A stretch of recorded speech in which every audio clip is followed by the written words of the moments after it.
Section 4.3, Part 3 of direct proof, which is rational numbers. And let's start with a definition. What is a rational number? We say R is rational. It means there exist integers a and b such that R is that fraction a over b and the denominator b is not 0. And of course, if that is not the case, then we say it is irrational.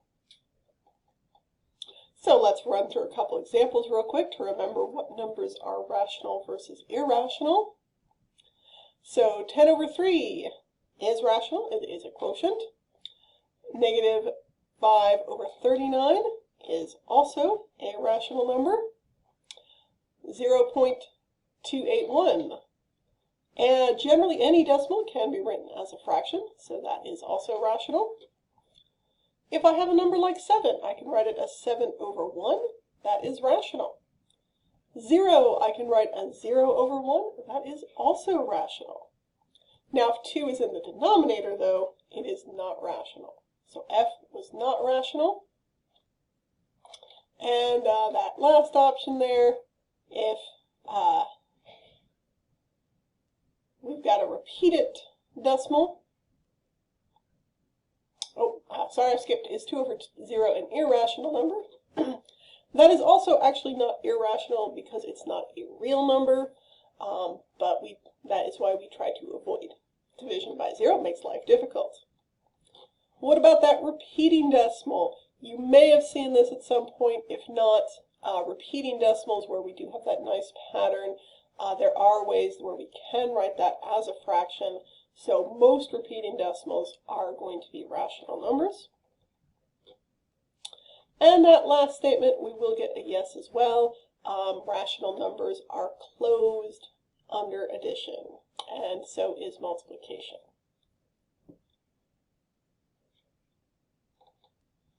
All right, so we've talked about generalizing the generic particular. Let's look a little bit more on that.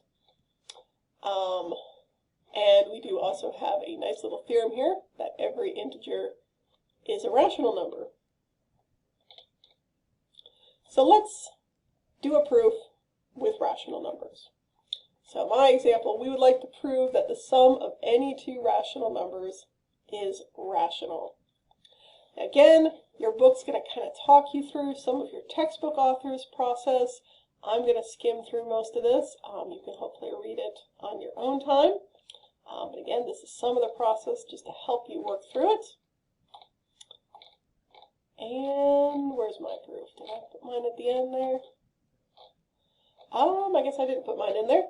So the bulk of this is we've got the definition, which is R is A over B, S is C over D. Again, those are all integers. The denominators are not 0.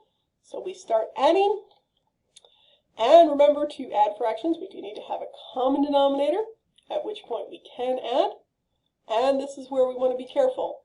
The top is an integer. The bottom is also an integer.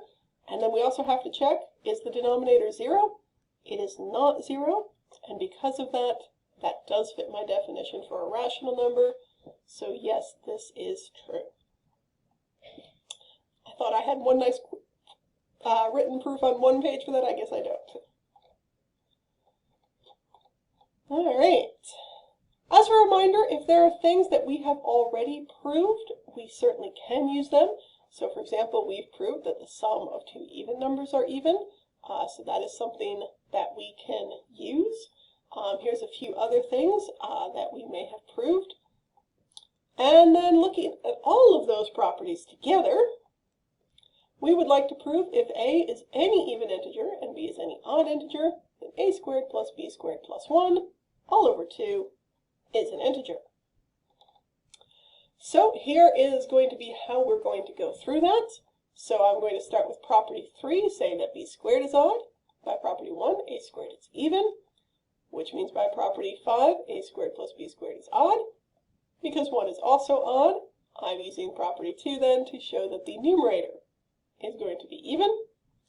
And again, we can then take that full numerator, since we know it's even, and write it as 2k. And at that point, I've got 2k over k, which gets me k, and that is an integer. example where I have a list of properties and I'm using them to try and reach a conclusion.